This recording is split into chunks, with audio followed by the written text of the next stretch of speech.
આજ રોજ દાહોદ નગરપાલિકાના પ્રમુખ તરીકે ભારતીય જનતા પાર્ટી દ્વારા મારી પસંદગી કરતા સૌ પ્રથમ તો હું ગુજરાતના પુત્ર અને દેશના યશસ્વી વડાપ્રધાન માનનીય નરેન્દ્રભાઈ મોદી સાહેબનું ખૂબ ખૂબ આભાર વ્યક્ત કરું છું।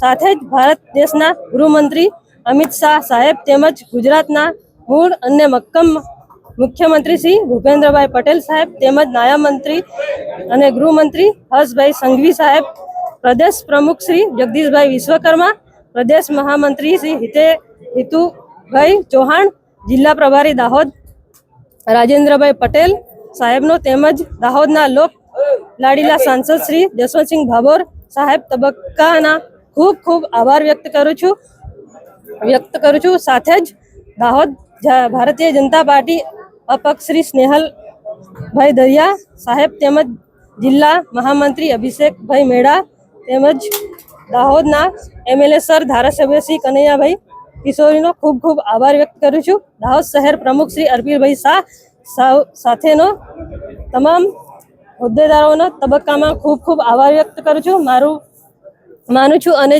માજી જિલ્લા પ્રમુખ સુધીરભાઈ લાલપુરવાળા તેમજ સમગ્ર દાહોદ નગરના દેવતુલ્ય ભારતીય જનતા પાર્ટી સમક્ષ હોદ્દેદારો અને કાર્યકર્તાઓ આપ સૌનો હૃદયપૂર્વક ખૂબ ખૂબ આભાર વ્યક્ત કરું છું। અને આવનાર સમયમાં આપણે સૌ સાથે મળીને દાહોદ નગરપાલિકાનો ઉત્તમ વિકાસ એ જ મારું શ્રેષ્ઠ છે। દાહોદ નગરપાલિકાની ચૂંટણી પ્રક્રિયા આજે આરંભ થઈ હતી અને સમગ્ર ચૂંટણી પ્રક્રિયામાં નગરપાલિકાના પ્રમુખ તરીકે બેન મીનાક્ષીબેન નીનામા, ઉપપ્રમુખ તરીકે બેન જુગલબેન પંડ્યા અને કારોબારી ચેરમેન તરીકે ભાઈ વિમલભાઈ વડવાલાની આજે નિયુક્તિ થઈ।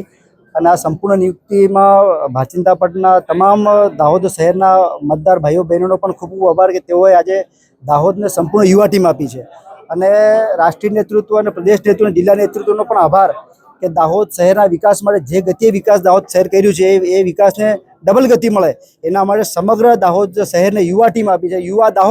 યુવા દાહોદની ટીમને પણ ખૂબ ખૂબ અભિનંદન અને સમગ્ર દાહોદના મતદાર ભાઈઓને પણ ખૂબ ખૂબ આભાર કે તેઓએ દાહોદ શહેરે પુનઃ ભારતીય જનતા પાર્ટી પર વિશ્વાસ મૂક્યો। એ બદલ આપ સૌનો આભાર। ભારત માતા કી જય।